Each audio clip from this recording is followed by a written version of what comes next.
it is really about the conversation. And I think with the, especially with the pandemic, everything just got like amplified and accelerated and sped up in really like putting the light on mental health and just how lonely it is for people that may have been very social in the past and haven't had an opportunity to even do that, or just people that have had fears around speaking their truth and not having a place to actually do it. So, from that same context of like vulnerability, but also creating a safe space to actually just have conversations without judgment, without coaching, like from your experience in doing this for now 3 years, like what have you seen for the people that have come into this space? Like what kind of transformation, what kind of viewpoint have people come in with? And then how do they ultimately shift, and how does this manifest for them?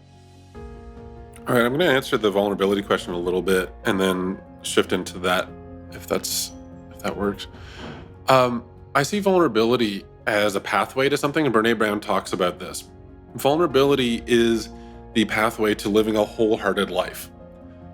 And so I think of vulnerability as being courageously authentic. So we created the prompt for the shares, what's alive and real for you?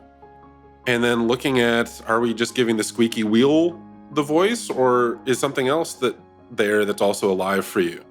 And leaning into living a wholehearted life. Because otherwise, there's no point.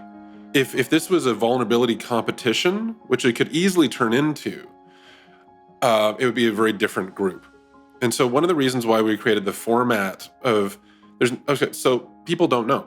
The format is, there's confidentiality, right? So what is shared there stays there.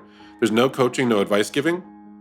And at first, that can be really confronting for people. It's like mentorship. You're supposed to tell me what to do. And what we find is that people actually don't need that. What people need is to feel not incompetent.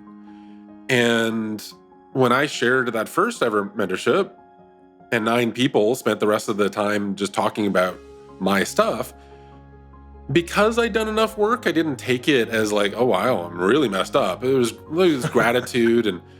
But at the same time, it's hard to be met when sharing vulnerably with immediate solutions. Right.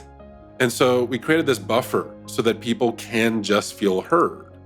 And so what we've had is people who are broke, who all of a sudden start thriving financially, people who find the best relationships of their lives, people who have been near suicidal and feeling like way better afterwards. And those are like from the extreme versions. But some people, vulnerability is, like Di alluded to earlier, sharing celebrations and wins. And so we find people who, much like yourself, say, I don't know why this makes such a difference for me, but if I miss a week, I miss it.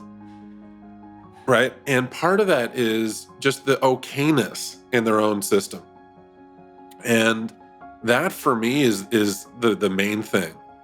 Like I show up for these because the idea that what we're doing ripples out into the world matters for me. When people send me messages or share in the group that they had a conversation with their father or their mother or their partner or their kids to a deeper degree than they've ever had before in their lives, that matters to me.